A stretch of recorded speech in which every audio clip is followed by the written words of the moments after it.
software engineer කෙනෙක්ගේ life style එක කොහොමද software engineer කෙනෙක්ගේ දවසක් ගෙවෙන්නේ? අන්න ඒ දේ ගැන තමයි අද මේ වීඩියෝ ඔයගොල්ලොත් එක්ක කතා කරන්න හදන්නේ. ඉතින් ගොඩක් දෙනෙක් මගෙන් අහපු ප්‍රශ්නයක් තමයි ඒක කොහොමද software engineer කෙනෙක්ගේ දවසක් ගෙවෙන්නේ කියලා. ඉතින් අපි වීඩියෝට ගිහිල්ලා බලමු කොහොමද දවසක් ගෙවෙන්නේ, මොනවාද තියෙන අභියෝග, මොනවාද කොහොමද අපි ජීවත් වෙන්න ඕනේ, කොහොමද freedom එක තියෙන්නේ, කොහොමද free time එකක් තියෙන්නේ. අන්නේ හැමදේම ගැන මේ වීඩියෝ එකේ අද මම ඔයගොල්ලොත් එක්ක කතා කරනවා.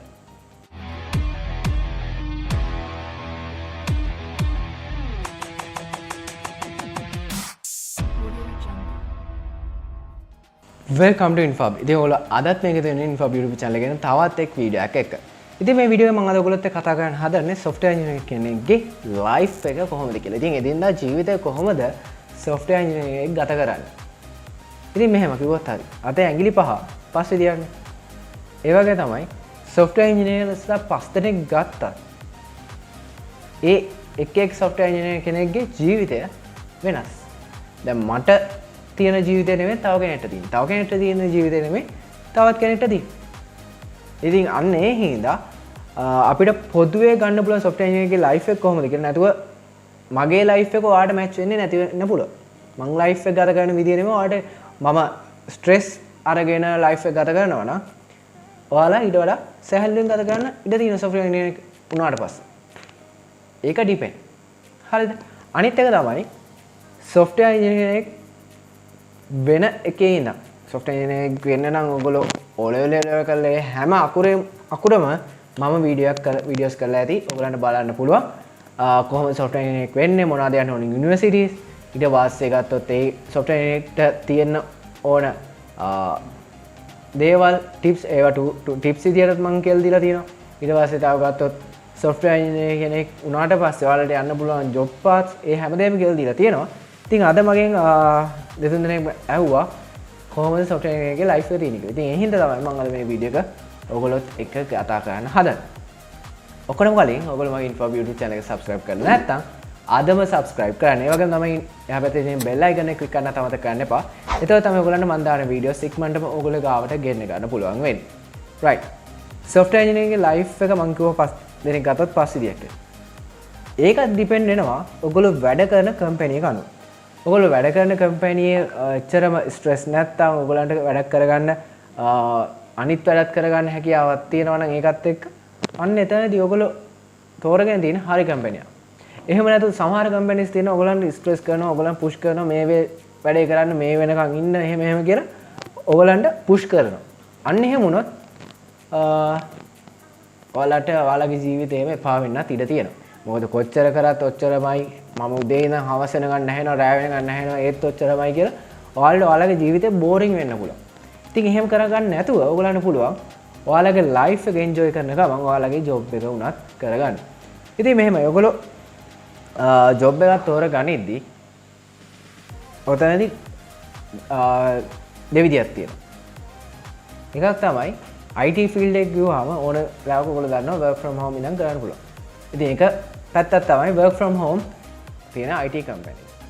ඉතින් work from home ඕනෙම එකක තියන්න පුළුවන්. ඒ වගේම IT කියන field එක ගත්තොත් software engineering field එක ගත්තොත් ඔයගලන්ට අනිවාර්යයෙන්ම work from home තියෙන companies ලංකාවේ තියෙනවා. ඉතින් ඒ හින්දා ඔයගලන්ට එහෙම එකකට යොමු වෙන්න පුළුවන්. එහෙම නැත්නම් ඔයගලන්ට පුළුවන් flexible hours තියෙන company එකක join වෙන්න. ඒ දෙක තමයි ඔයගලන්ට ඇත්ත වශයෙන්ම කිව්වොත් හොඳටම ඔයගලගේ life එක තියාගෙන ස්ට්‍රෙස් නැතුව වැඩ කරන්න පුළුවන් companies. ඉතින් ඒ කියන්නේ සමහර companies තියෙනවා 9ට 10ට ගියත් කමක් නැහැ. ඔයගලන්ගේ වැඩේ ඉවර කර ගන්නවා නම් අන්න එතනදී ඔයගලන්ට freedom එක තියෙන ඊට පස්සේ. ඔයගොල්ලෝ 9ට 10ට ගිහිල්ලා ඔයගොල්ලෝ 2ට 3ට ආවත් ප්‍රශ්නයක් නැහැ. මොකද ඔයාලට දීපු allocate කරපු වැඩේ ඔයාලා ඉක්මනට කරලා ඉවර කරනවා නම් හරි විදියට ඉවර කරනවා නම් ඔයාලට පුළුවන් ඊටු ටයිම් එක ඔයාලා කරගන්න.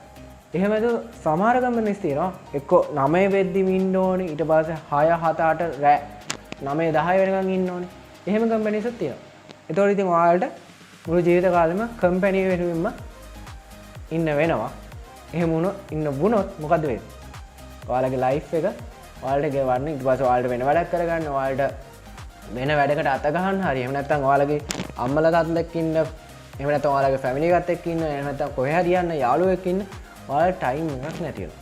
ඉතින් අන්න එහෙම කම්පැනිස් අර කම්පැනිස් අතර තියෙන ඔයාලා වෙනස දැනගෙන ඔයාලට පුළුවන් ඒ අදාළ කම්පැනිස් වල ජොයින් වෙන්න. ඉතින් මෙතනදී ඔයාලගේ ජීවිතය ගෙවන්න නම් ජීවිත හරි විදිහට සැහැල්ලුවෙන් ගෙවන්න නම් අර මං කිව්ව විදිහට ෆ්ලෙක්සිබල් අවර්ස් තියෙන කම්පැනිස් වල ජොයින් වෙන්න පුළුවන් work from home enable companies වල ජොයින් වෙන්න පුළුවන්. ඉතින් එතකොට ඔයගලන්ට පුළුවන් ඔයගලන්ගේ ඉතුරු ලයිෆ් එකත් ස්ට්‍රෙස් නැතුව කරගන්න. ඉතින් අර එහෙම තිබ්බහම සාමාන්‍ය ස්ට්‍රෙස් වුණාම ඕනම කෙනෙක්ට වැඩක් කරගන්න බෑනේ. දැන් මොකක් හරි කෙනෙක්ට වැඩක් දුන්නාට පස්සේ එයාට මම පුෂ් කරොත් මේ විනාඩි 5න් ඕනේ. පැයක් යන වැඩේ විනාඩි 5න් ඕනේ කිව්වොත් ඒක කරගන්න පුළුවන්ද? බෑනේ. එතකොට කරන්න පුළුවන් දේ කරන්න බැරි වෙනවා.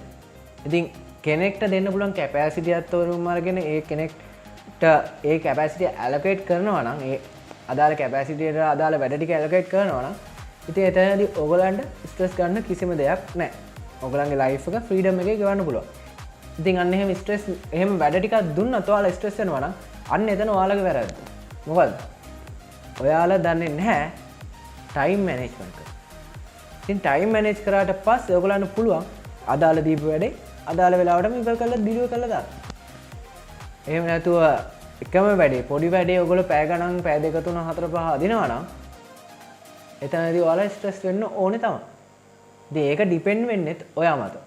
ඔයාලා යන කම්පැනි මත ඩිපෙන්ඩ් වෙනවා. ඔයාලගේ ලයිෆ් එක ඒ වගේම තමයි ඔයාලා හොඳ කම්පැනි එකකට ගියත් එතනදී ඔයාලට තියෙන වැඩ ටික ඔයාලට මැනේජ් කරගන්න බැරි නම් ඒක ඩිපෙන්ඩ් වෙන්නේ ඔයා මත.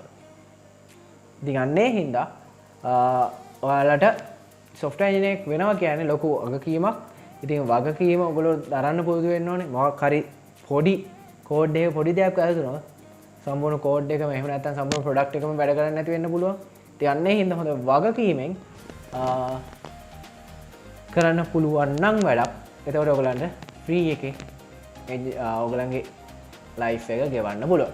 ඉතින් පොදුවේ ගත්තොත් ඔන්න ඔය ටික තමයි software engineering ලයිෆ් එක වෙන්නේ. ඉතින් software engineering එකේ ලයිෆ් එක ඩිපෙන්ඩ් වෙන්නේ මොකක් මතද?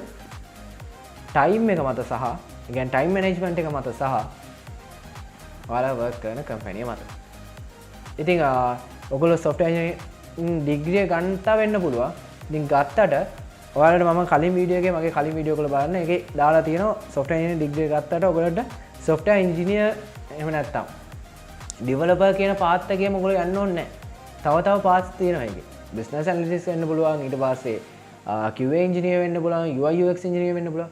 ඉතින් අන්නේ මේ පාත් ගොඩක් තියෙනවා. මේ පාත් ඔක්කොටම පොදුවේ ගත්තොත් තමයි මෙන්න මේ අද මම කියපු ටික ඔයගලන්ට වැලිඩ් වෙන්නේ. ඉතින් software engineer වෙන්න පොඩි කට්ටක් කන්න කියන්නේ ඔයගොල්ලෝ ටයිම් මැනේජ් කරගන්න පුරුදු වෙන්න. එතකොට ඔයගලන්ට ඔයාලගේ ජීවිතය සුන්දරව සැහැල්ලුවෙන් ගෙවන්න පුළුවන් වෙයි. ඉතින් මම හිතනවා මේ වීඩියෝ එක ඔයගලන්ට යම්කිසි knowledge එකක් එන්න ඇති. කොහොමද software engineering එකේ life එක වෙන්නේ කියලා ඒක depend වෙන්නේ මොනවා මතද කියලා. ඉතින් ඔයගොල්ලෝ මේක ඔයගොල්ලන්ගේ යාළුවන්ට දැනගන්න ඕන share කරන්න. ඒ වගේම තමයි මේ වීඩියෝ එකට කැමති නම් like කරන්න. මගේ Infobeam channel එක subscribe කරලා නැත්නම් දැම්ම කියලා subscribe කරන්න. ඒ වගේම තමයි එහා පැත්තේ තියෙන bell icon එක click කරන්න අමතක කරන්න එපා. එතකොට තමයි ඔයගොල්ලන්ට මම දාන වීඩියෝ ඉක්මනටම ඔයගොල්ලෝ ගාවටත් ගෙන්න ගන්න පුළුවන් වෙන්නේ. ඉතින් ඒ වගේ තමයි අදහස් සෝචන තියෙනවා. පල්ලෙහා තියෙන comment section එකේ අනිවාර්යයෙන්ම comment එකක් දාන්න. ඒ වගේම මාව personally contact කරගන්න ඕනේ නම් ඔයගොල්ලන්ට පුළුවන් මම පල්ලෙහා description එකේ දාලා තියෙනවා Telegram group එක. ඒකෙන් group එකට message එකක් දාන්න. මම ඊට පස්සේ ඒකට reply කරන්න. right. එහෙනම් මේ වගේ වීඩියෝ එකකින් අපි ආයෙත් හමු වෙමු.